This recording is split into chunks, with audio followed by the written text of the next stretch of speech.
Question number 3, worksheet forces as vector quantity. Coplanar forces of magnitude 250, 100, and 300 act at a point in directions shown in the diagram.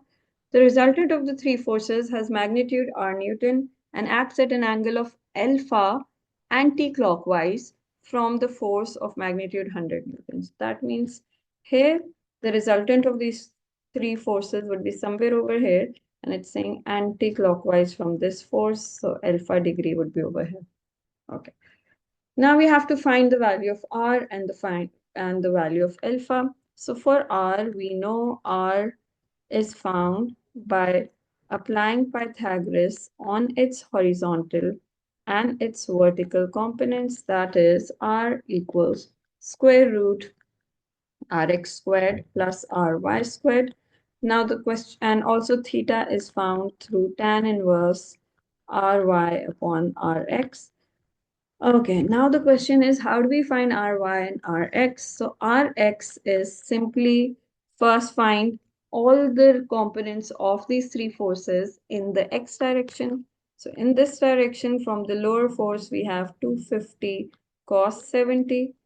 And there's a 100 Newton force here as well because it has no other components. And then this component does not have any horizontal component either, so plus 0.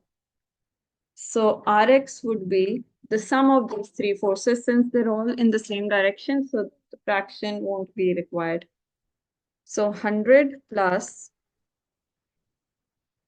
250 cos 70 is going to be Rx. What is that equals to? 100 plus 250 cos 70, and Ry would be 100.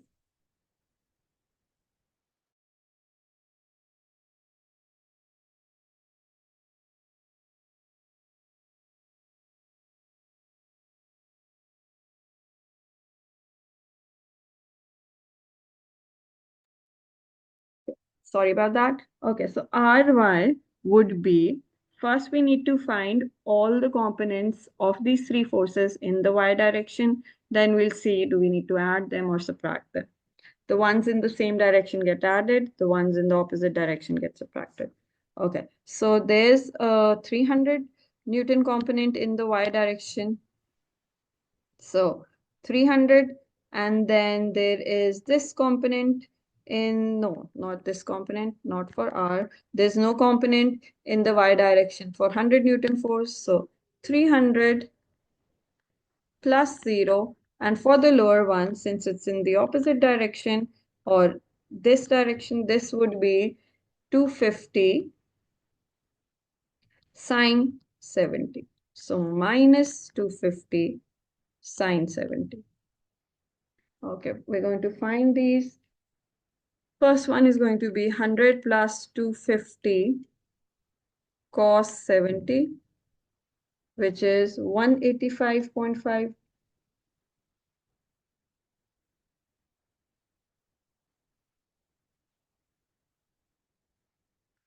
5050.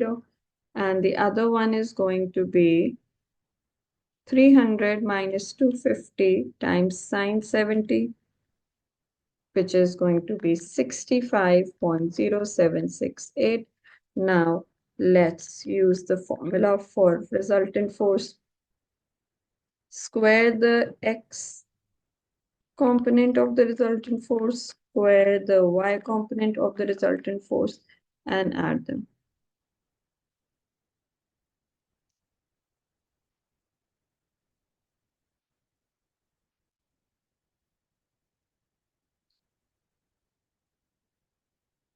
Coming out to be 196.588, and alpha would be tan inverse y component is 65.0768, x component is 196.588. Use as many decimal values as possible to avoid premature rounding. This gives 18.3.